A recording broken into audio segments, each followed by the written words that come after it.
Olá, queridos amigos. Em 1 Coríntios 10, o apóstolo Paulo continua com um tema introduzido nos capítulos 8 e 9 sobre idolatria e seus perigos. Este é um capítulo no qual o apóstolo Paulo oferece uma série de advertências e ensinamentos aos cristãos de Corinto, baseando-se na história do povo de Israel e nas lições que podem ser aprendidas com seus erros. Agora, ele usará a experiência de Israel no Egito, no êxodo do Egito, para ilustrar esse princípio. Nos versículos 1 a 5, Paulo relembra como todos os israelitas vivenciaram as mesmas bênçãos divinas: a nuvem, a passagem pelo mar, o maná, a água da rocha. Tudo isso era uma recordação viva e contínua da glória e da presença de Deus. Mas a maioria não agradou a Deus e morreu no deserto. Nos versículos seguintes, até o 11, o apóstolo Paulo enfatiza que esses eventos servem de exemplo para que os cristãos não desejem coisas más, como fizeram os israelitas. Paulo menciona especificamente idolatria, a imoralidade sexual, a prova de Cristo e a reclamação como pecados que levaram à destruição de muitos israelitas. Os versos 12 e 13 trazem uma advertência e uma promessa muito especiais. A advertência para não confiar demais na força moral. Por isso, diz ele, aquele que pensa estar em pé, veja que não caia. E a promessa de que as tentações não serão maiores do que eles podem suportar e que Deus sempre providenciará uma saída para seus filhos e filhas fiéis.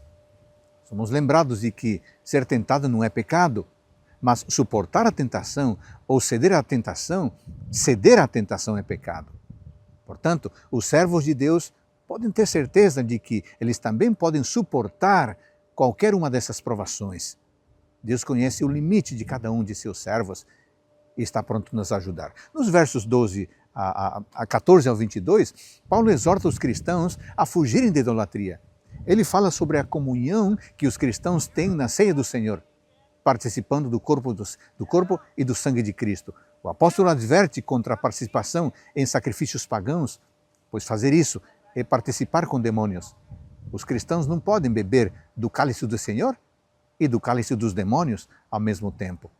Finalmente, nos versículos 23 ao 33, Paulo destaca a liberdade e o amor cristãos.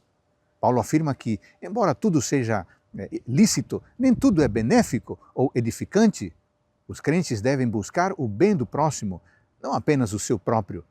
Ele dá orientações sobre comer carne sacrificada a ídolos, de modo que os cristãos têm liberdade, mas devem considerar a consciência dos outros.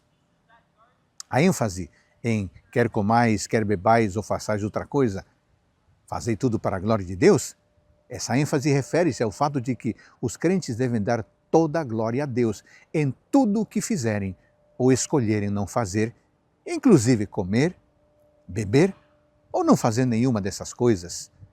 Nossa liberdade em Cristo, no entanto, deve sempre levar em conta as motivações e o contexto de cada situação. Assim, amigos, neste capítulo, o apóstolo Paulo usa a história do povo de Israel como uma advertência para os cristãos, enfatizando a importância de evitar a idolatria e outros pecados.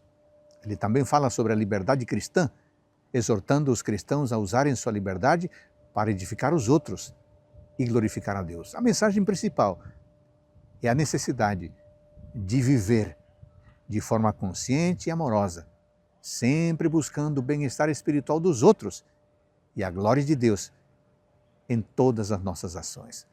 Que Deus nos acompanhe nesse dia e que abençoe você e sua família.